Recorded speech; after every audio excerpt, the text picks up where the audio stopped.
I want to thank you all for coming here this evening. I want to, in particular, thank our president for your extraordinary environmental leadership. Thank you. Most recently, in protecting our oceans. Catherine, thank you for the great work you do on climate change and in helping improve preparedness of communities to deal with the impacts of climate change. And thank all of you for showing up here this evening. Tonight, I am pleased to present the U.S. premiere of my new documentary, Before the Flood. This was a 3-year endeavor on the part of myself and my director, Fisher Stevens. Together, we traveled from China to India, to Greenland, to the Arctic, Indonesia, to Micronesia, to Miami, to learn more about the effects of climate change on our planet and highlight the message from the scientific community and leaders worldwide on the urgency of the issue. This film was developed to show the devastating impacts that climate change is having on our planet and, more importantly, what can be done.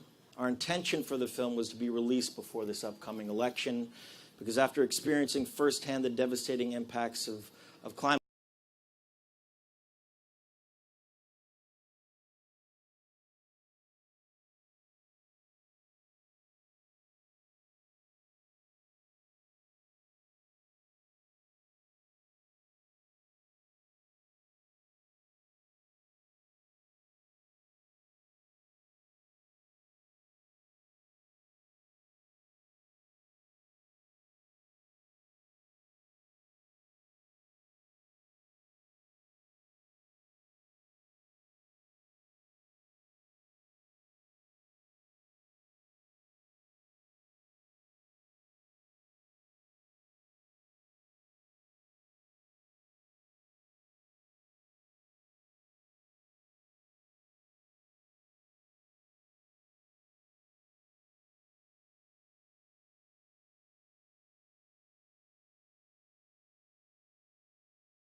know how to burn oil, and we know how to burn gas.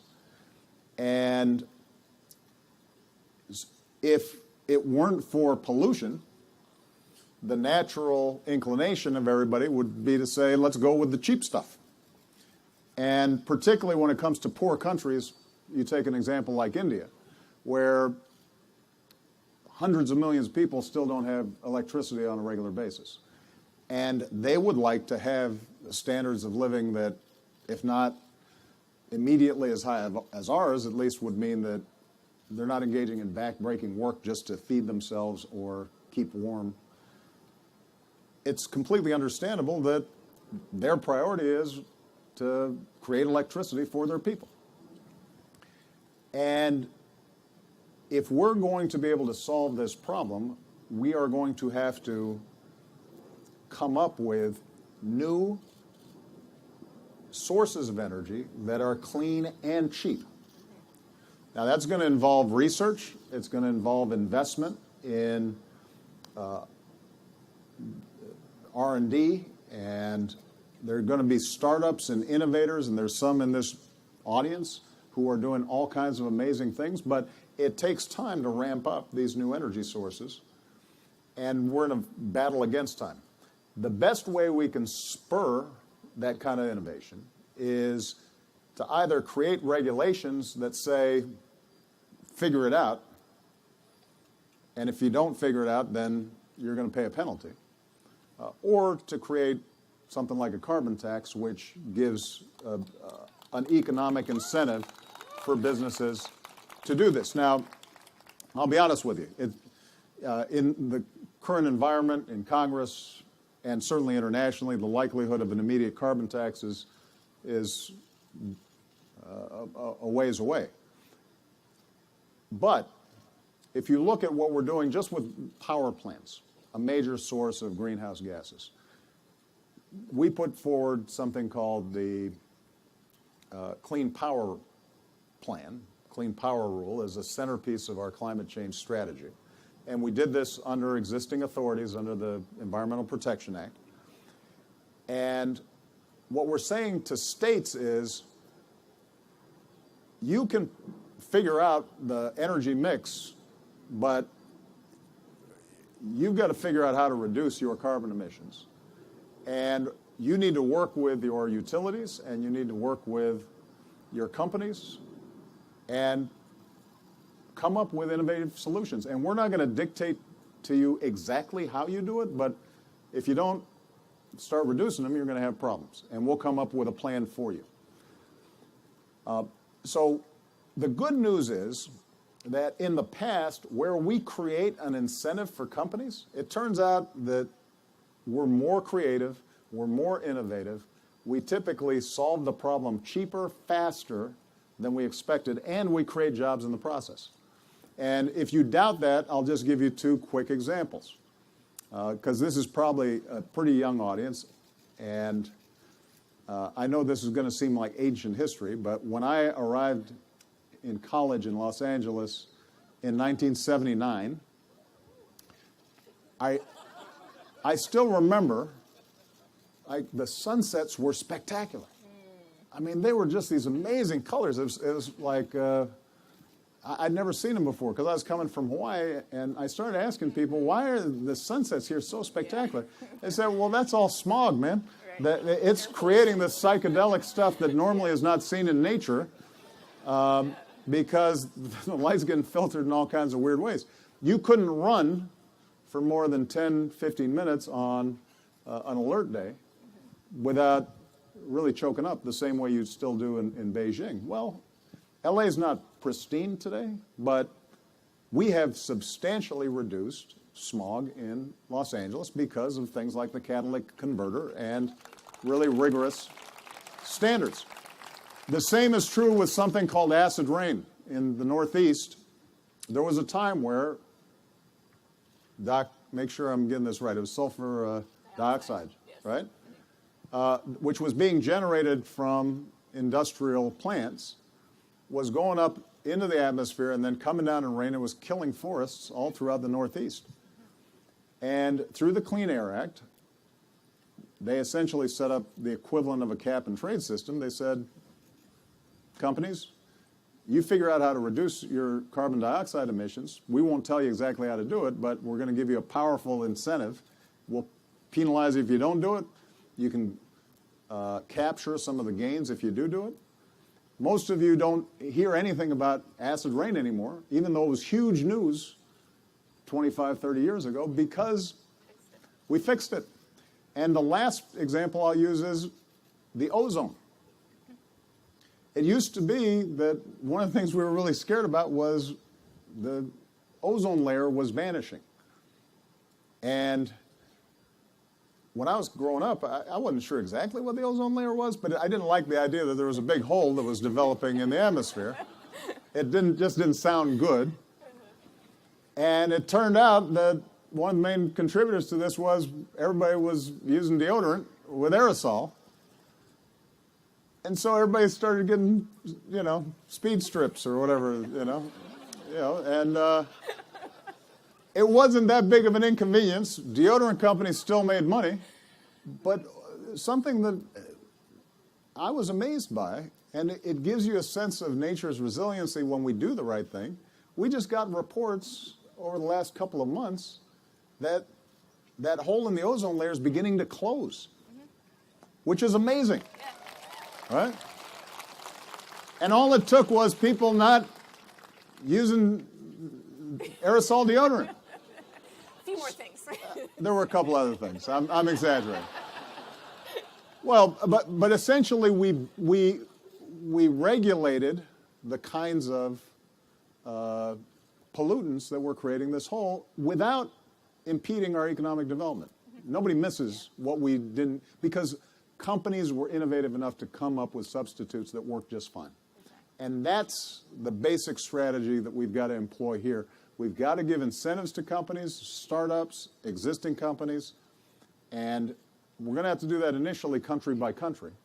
But America's got to lead the way, because not only do we have the highest carbon footprint per capita, but also because we happen to be the most innovative, dynamic business and entrepreneurial sector in the world. And if we create incentives for ourselves, we will help to fix this problem internationally. I'm absolutely confident about it. Yeah. Back to something you mentioned earlier, Mr. President, which I'd like both of you to talk a little bit about. The United States, as you said, has been the largest contributor to global emissions in history. And as you said as well, we need to set the example for the rest of the world to follow. Throughout my journey, most of the scientific community truly believes that the silver bullet to combat this issue is a carbon tax.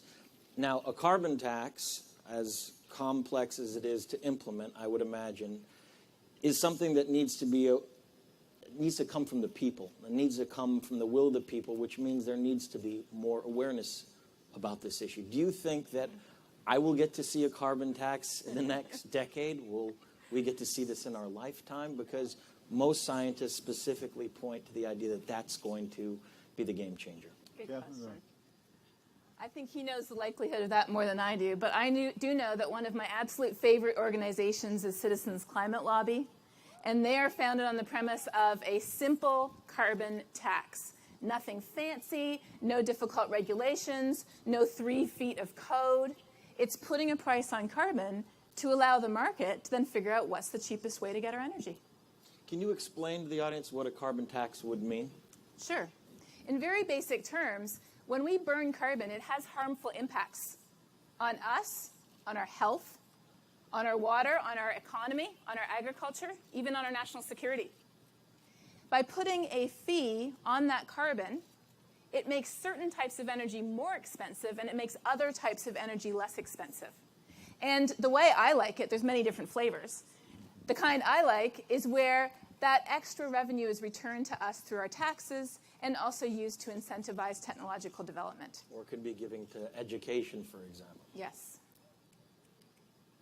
Bravo. Catherine, you live in Texas. I do. They've experienced... So do people over there. unprecedented drought and floods in the past 5 years, and they're also a major energy producer.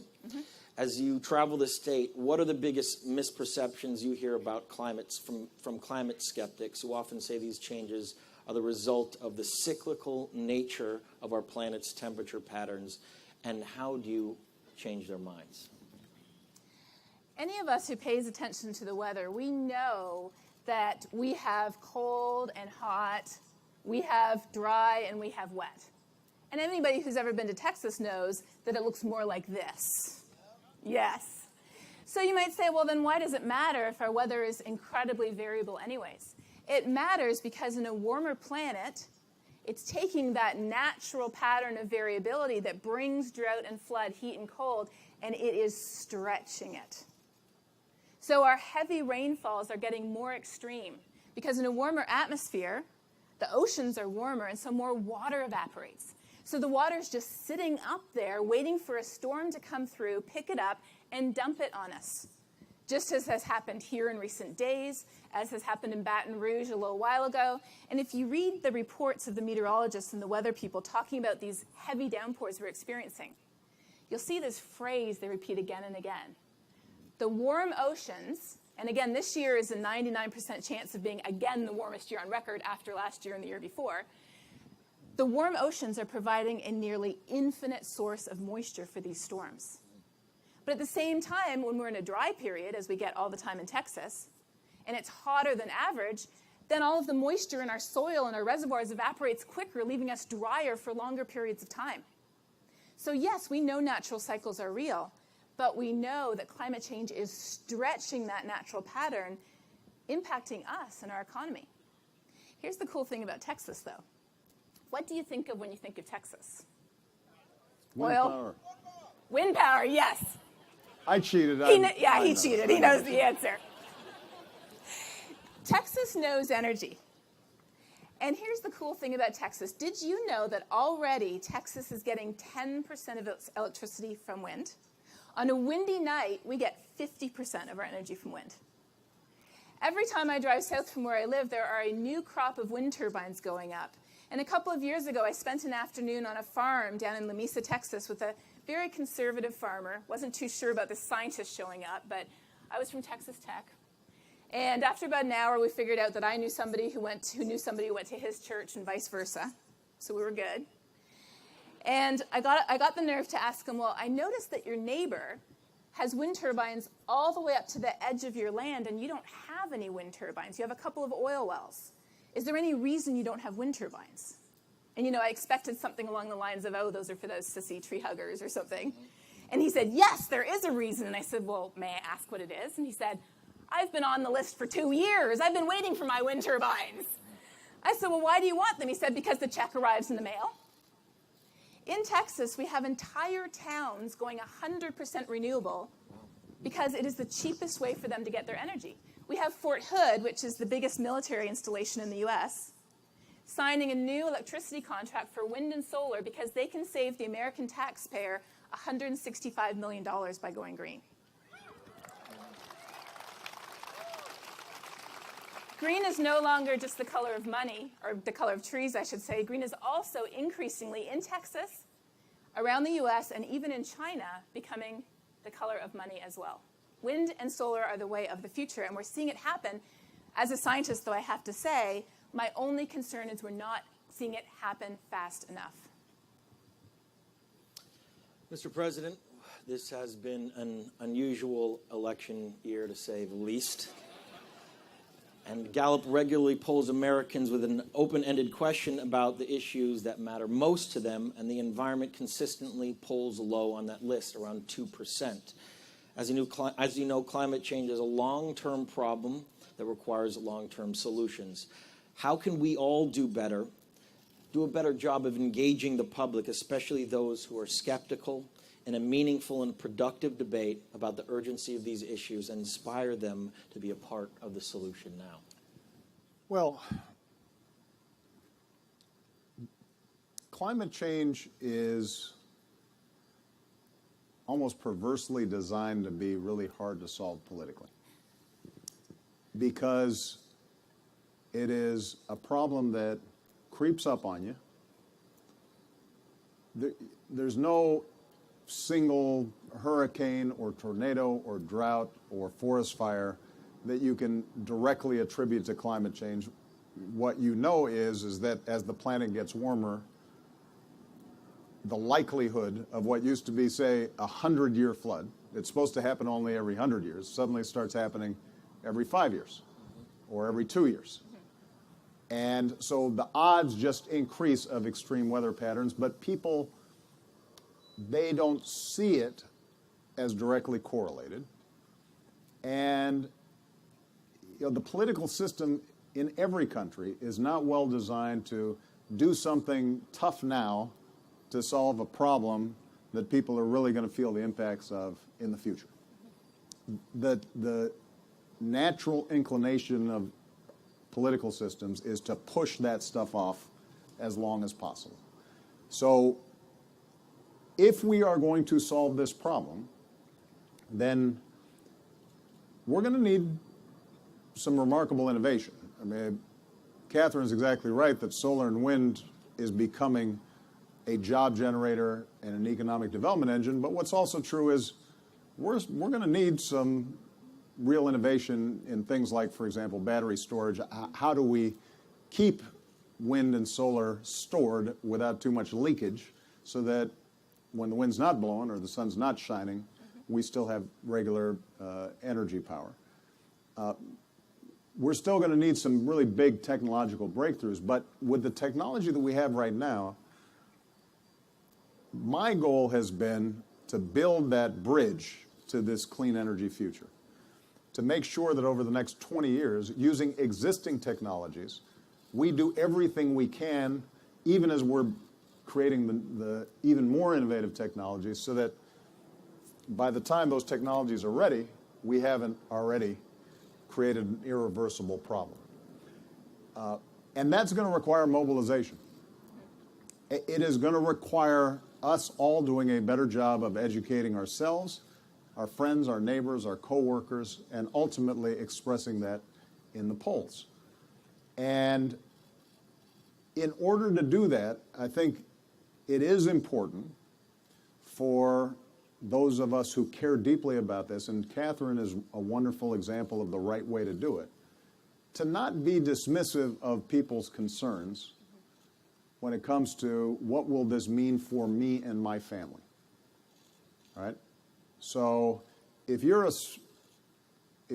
a working class family and dad has to drive 50 miles to get to his job, and he can't afford to buy a Tesla or a Prius, and the most important thing to him economically to make sure he can pay the bills at the end of the month is the price of gas.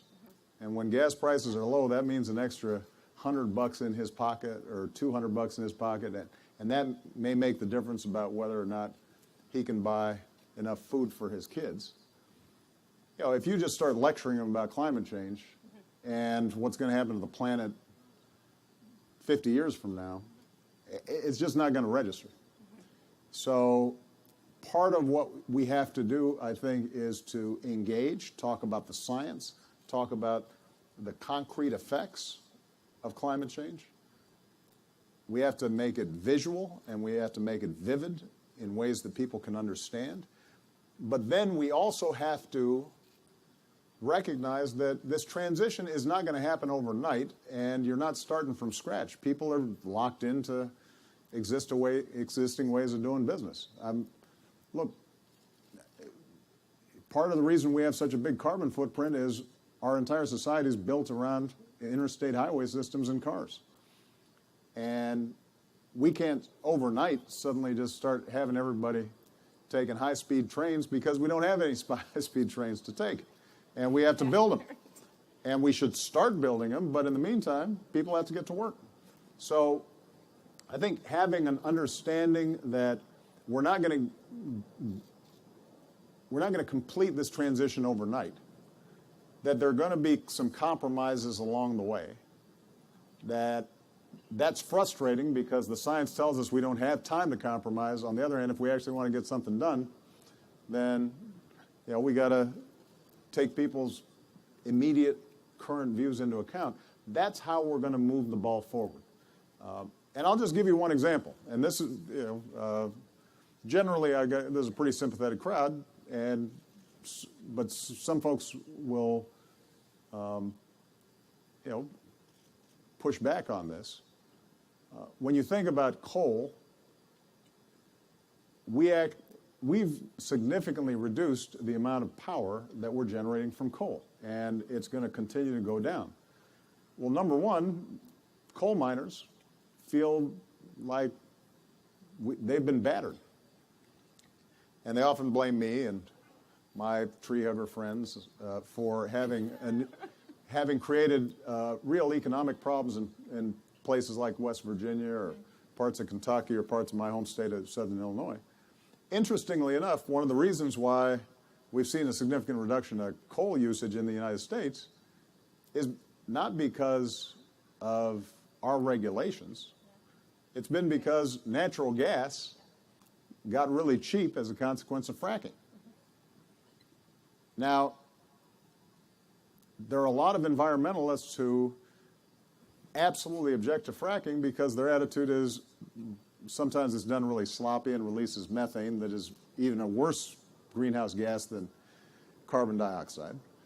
It leaks into people's water supplies and aquifers, and when done improperly can really harm a lot of people. And their attitude is we got to leave that stuff in the ground if we're going to solve climate change. And I get all that. On the other hand, the fact that we're transitioning from coal to natural gas means less greenhouse gases. Same thing with nuclear power. People don't like nuclear power because they have visions of Chernobyl or 3 Mile Island. What are we doing with the storage of the waste? Nuclear power generally evokes a lot of stuff in our imaginations. But nuclear power doesn't emit greenhouse gases. So we've got to make some decisions. If we're going to get India or China to actually sign on to reducing carbon emissions, then we're going to have a conversation with them about nuclear power and help them with technologies that ensure safety and we can figure out how to store it until we invent the perfect energy source, lithium crystals or whatever, and Scotty's there beaming us up.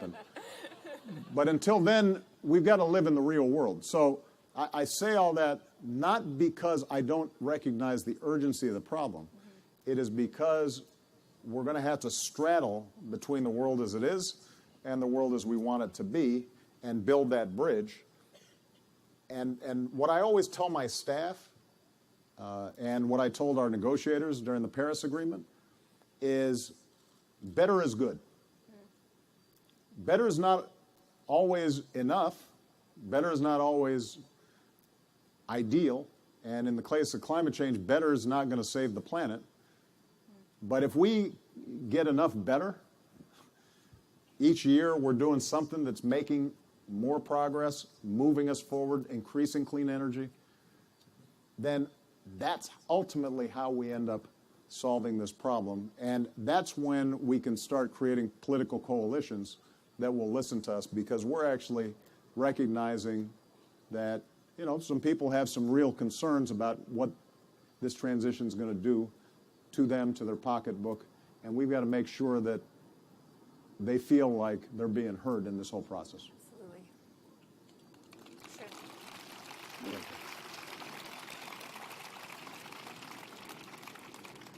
I couldn't agree more, first of all.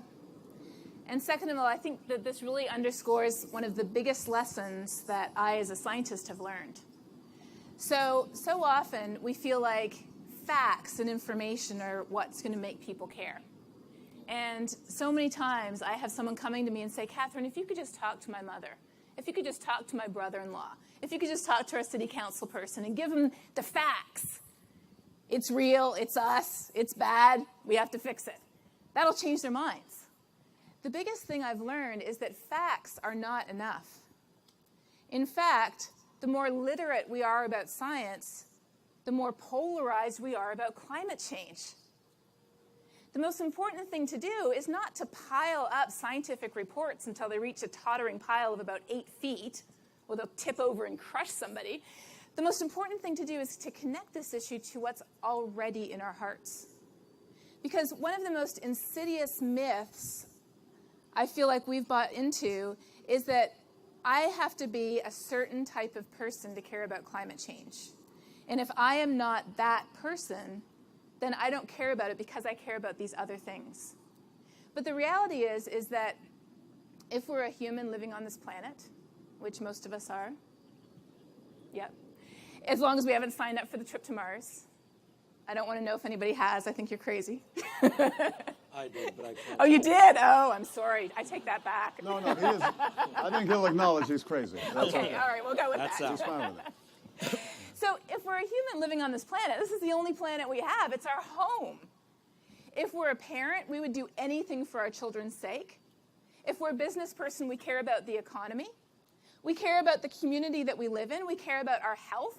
We care about the fact that we want to have clean air to breathe. We want to have enough water to drink. We want to have a safe and secure environment in which to live. The single most important thing I feel like I've learned is that we already have all the values we need to care about climate change in our hearts, no matter who we are and what part of the spectrum we come from. We just have to figure out how to connect those values to the issue of climate. And Catherine, well put, yes.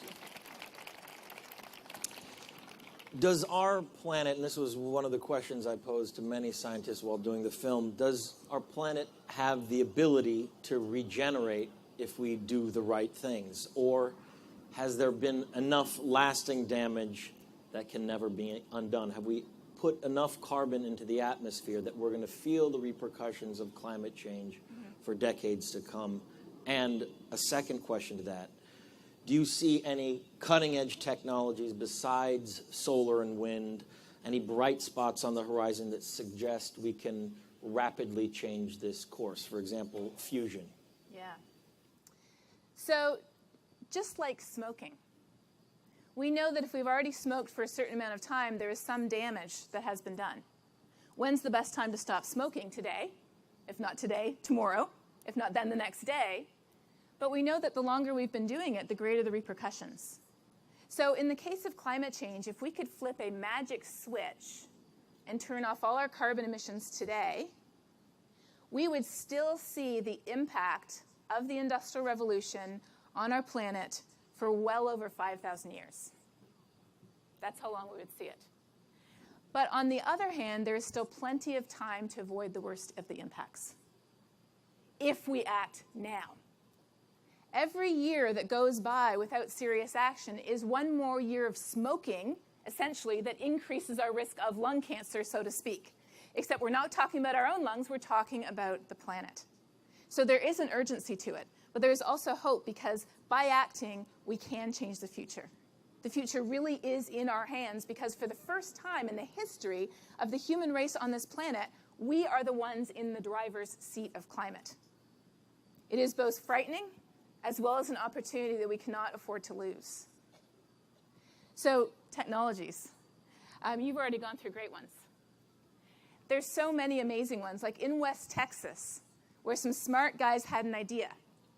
There's some old oil wells.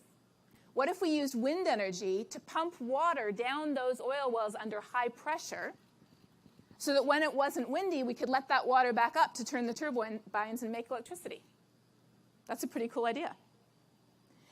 I would love to live in a house where the shingles are solar panels, where the walls are painted with solar paint, where I have one of Elon Musk's power walls in the garage, storing the energy overnight, and I plug in my electric car when I get home. We would all like to live in a world where our bike paths and even our highways are made out of solar panels, where everything that we do is constantly being renewed, and we know that we have a source of energy that is never going to run out on us and that does not pollute our air. I was amazed, and this is a scientist speaking here, I was amazed to learn that here in the United States, on average every year, 200,000 people die from air pollution from burning fossil fuels. It's over 5 million around the world. 200,000 people. Imagine if those 200,000 people were dying from a different cause. Imagine some of the causes we're told about today whenever you turn on the news, things that we should be afraid of. Air pollution, simple air pollution alone gives us all the reason in the world we need to shift towards clean energy. Add on climate change, add on the fact that, as the president mentioned a while ago, developing countries need energy. There's 1 billion people living in energy poverty today with no access to energy. But if you add up all the fossil fuel resources in Southeast Asia and Africa, they have less than 10% of the world's fossil fuels. So the answer for the 1 billion people living in energy poverty is not to do it the same way we did 300 years ago. I mean, that's honestly a very colonialistic attitude to say you have to go back to the 1700s and do it that way. It's like saying you have to go through the party telephone, and then you can get your own telephone, then maybe you can get a cell phone in another 150 years. That's not the way the world works. We are leapfrogging over the old technology, and the answer is we can do it because it's taking us to a better and a more secure place. I got the opportunity to sit with the head of NASA, and you'll see a lot of this in the film, but he basically projected the next 20 to 30 years, and he started talking about specifically the United States and the possibility of another Dust Bowl coming up. I asked about my home state of California and the wildfires and the droughts that are occurring there, and he said you can expect to continue that. Yeah. Do you agree that if we're going to feel some of the repercussions of climate change in the form of rising sea levels, more intense hurricanes, and we're going to see droughts and wildfires like that start to occur in the future? What do you think the future is going to look like for us if we do not take immediate action? Do you think we'll be able to sustain the projected levels of what's going to happen to our planet for the next 20 years? Or do you think that if we don't take immediate action, things are going to get exponentially worse? So 9 times out of 10, the way climate change affects us is not through some strange thing that we've never seen before. It's not like a biblical plague of locusts arriving. It's through taking what you just referred to. It's taking the ways that we're already vulnerable to climate and weather today. How is DC vulnerable? Heat waves, flooding, snowstorms. How is Texas vulnerable? Droughts, dust bowls, flooding. We look at all the ways we're already vulnerable, and 9 times out of 10, that is exactly how climate change is going to impact us, by changing the risks of these events. And that's what you already talked about. It isn't a single event where we can point out and we can say, okay, that event was definitely climate change, but that event was 100% natural. It's more like climate change is taking the natural weather dice. And there's always a chance of rolling a double 6, an event that has a huge impact on us economically. And climate change is sneaking in when we're not looking, and it's taking another one of those numbers and replacing it with a 6, and then another number and replacing it with a 6. So our chances of rolling that double 6 are increasing the further we go down this road. Now, one thing I'd say, Leo, and I think Catherine alluded to this. Another analogy to think about is we're heading towards a cliff at 90 miles an hour. And if we hit the brakes, we don't come to an immediate stop without spinning out of control.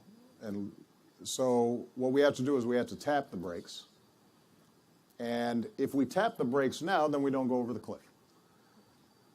So when you think about climate change, there's a big difference between the oceans rising 3 feet or the oceans rising 10 feet.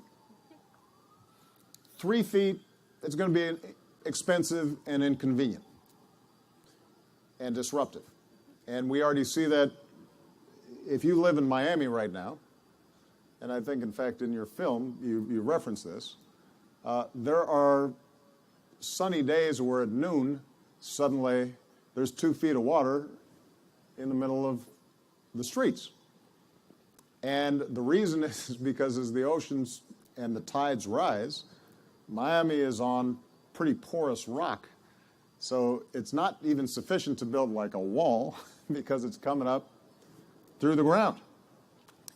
And it's going to be really expensive for Miami with 3 feet of water or 3 feet of higher ocean. But it's probably manageable. Once you start getting to 10 feet, then you don't have South Florida. There will still be Florida, but it'll be the Florida that looked like maybe a million years ago. And that's a lot of property value, you know, South Beach and Coral Gables. There's a lot of really nice spots. You know, my hometown of Hawaii, or Honolulu will still be there, but 3 feet just means you're moving houses a little bit back from the beach. 10 feet means the beach doesn't exist. And so the ramifications of whether we work on this now steadily and make progress or we don't could mean the difference between huge disruptions versus adaptations that are expensive and inconvenient, but that don't fundamentally change the shape of our society or put us into potential conflict. Now, I'm using examples here in the United States. Poor countries are obviously much more vulnerable. If you see a change in monsoon patterns in the Indian subcontinent, well, you've got potentially 1 billion people who are dependent on a certain pattern of rains, the Himalayas getting a certain amount of snowpack, et cetera. And those folks' margin of error is so thin that you might end up seeing migrations of hundreds of millions of people, which invariably will create significant conflict. There's already some really interesting work, not definitive, but powerful, showing that the droughts that happened in Syria contributed to the unrest and the Syrian civil war. Well, if you start magnifying that across a lot of states, a lot of nation states that already contain a lot of poor people who are just right at the margins of survival, this becomes a national security issue. And that's why, even as we have members of Congress who scoff at climate change at the same time as they are saluting and wearing flag pins and extolling their patriotism, they're not paying attention to our Joint Chiefs of Staff and the Pentagon, who are saying that this is one of the most significant national security threats that we face over the next 50 years. And all of which is to say that as hard as it is for us to start acting now to solve a problem that has not fully manifested itself yet, this is going to be a really important test for humanity and our political system. And it's a test that requires everybody to do better. It requires me to do better as somebody who's got a voice. It requires Catherine and scientists to communicate more effectively. Everybody should take a lesson from Catherine on how to explain this stuff in ways that people understand. It requires us reaching out to the faith community in ways that Catherine's done a really good job of, because there are a lot of evangelicals who are actually generally on the conservative side of the spectrum, but care deeply about this planet that God made. It requires us to reach out to sportsmen and hunters and fishermen who may not agree at all on Second Amendment issues, but they sure like and understand the notion that they got a forest where they can go out and, although they probably don't want to be mauled by a grizzly bear, that looks a little severe. So all of us, I think, are going to have to do better than we're doing in elevating this issue. And as I said before, better is good. We can start with existing technologies. I'll just use one last example on this. If we just had the energy efficiency of Japan, which is an island nation that doesn't have a lot of fossil fuels, and so historically in their development path have been much more conscious about energy efficiency, we could reduce our energy consumption by 20% without changing our standard of living. Simple stuff like, you know, when you leave a room, the light automatically goes off instead of it still being on. A lot of companies are doing some smart work because it affects their bottom line. Our ability to measure in houses sort of smartly how much energy we're using and minimizing waste of energy and heat can make a huge difference. Folks in Texas, air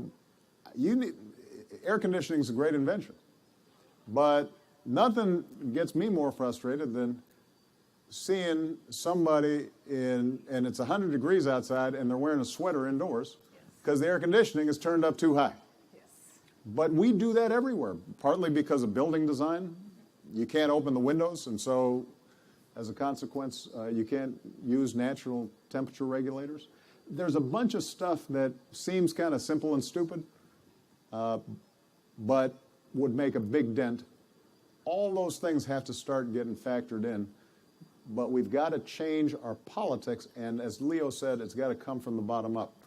Until, on a bipartisan basis, politicians feel that their failure to address this will cost them their seats potentially or will threaten their careers, then they're going to continue to operate in ways that I think are really unproductive.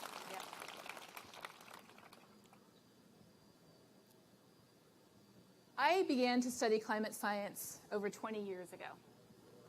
And I have lived through the period where climate change has become one of the most politicized issues in the entire United States, to where the number one predictor of what our opinions are about climate change is nothing more than where we fall on the political spectrum.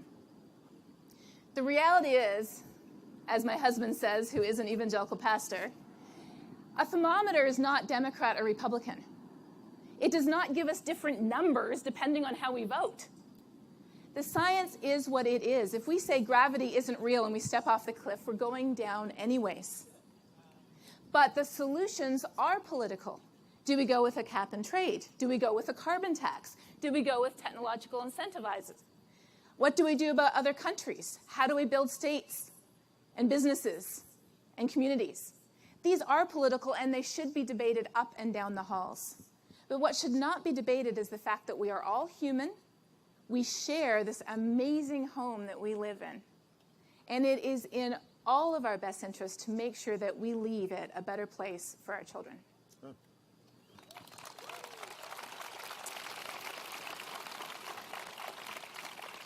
This is my last question. President Obama, you used the Antiquities Act to preserve more acres of land and sea than any president since Teddy Roosevelt. I was going to say let's give him a round of applause, but they did that automatically.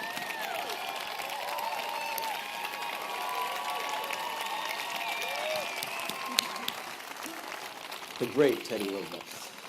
How important is it to have a president who not only believes in the science of climate change, but one who understands that we must conserve these natural resources to create conditions that are conducive to a sustainable life for future generations? Well, this goes to the point Catherine made about values. And yeah, I mentioned I grew up in Hawaii. Those of you who've been there, it's a really pretty place. And the native Hawaiian traditions are so woven with nature and the sea and outdoors, and so that seeps into you when you grow up there. But I tell you, I don't know any place in the country where there isn't some place that evokes the same kind of sense of place and beauty. You know, it may be a desert landscape, it may be a forest somewhere, it may be a mountain. And, you know, as my girls start getting older, I start thinking about grandkids. Not soon, but it's natural. You start thinking about sort of the next stages of your life. And the idea that my grandkids wouldn't see something I had seen, that, you can be a conservative Republican, in Alabama, but you've got a memory of your dad taking you out hunting and you being, quiet and still, and you want to do that same thing with your kid. And it may be different than me taking my grandkid body surfing at Sandy Beach, but there's the same feeling of wanting to pass that on, of feeling deeply about it and caring deeply about it. And I think one of the ways for us to tackle the climate change issue is also to lift up the power and the values that are embodied in conservation. It's kind of a twofer. When we went out to Midway Islands, which is already a historic site because in part this was the turning point of World War II. There are people who revere this site because of its history in World War II and the incredible courage and bravery of people who were outnumbered but ultimately were able to turn back a Japanese fleet that was on its way to Hawaii. But we were up there, and this is water that's just untouched. And, you're seeing monk seals diving in and swimming next to you, and turtles that are climbing up on the beach just to sun themselves. And it used to be there were 60,000 birds, and now there are 3 million birds on this island, a bunch of species that were about to go extinct. It all came back just in the span of one generation because of conservation. Well, not only is that creating incredible beauty, but it also means now that you have this huge preserve of ocean that is not contributing to climate change. And so I think these two things go hand in hand. In the same way that the issue of air pollution and disease is in some ways a way to get at the climate change issue. If people aren't directly concerned about climate change, in China, frankly, part of the reason that people are that the government there was willing to work with us, their number one priority is political stability. And what they started noticing was the number one Twitter feed in China was the air quality monitor that was put out each morning by the U.S. Embassy. It was the single thing that more Chinese looked at than anything because people couldn't breathe in Beijing. And smog is not the same as carbon dioxide, but it is generated by the same energy pattern usages. So if that's where people are at right now and they want to make sure their kids are healthy, then let's go after that. If they're interested in conservation as a way to start thinking about climate change, let's go after that. There's so many entry points into this issue, and we've got to use all of them in order to convince people that this is something worth caring about. But at the end of the day, the one thing I'm absolutely convinced about is everybody cares about their kids, their grandkids, and the kind of world we pass on to them. And if we can speak to them about our responsibilities to the next generation, and we can give people realistic ways to deal with this so that they don't feel like they've got to sacrifice this generation to do it.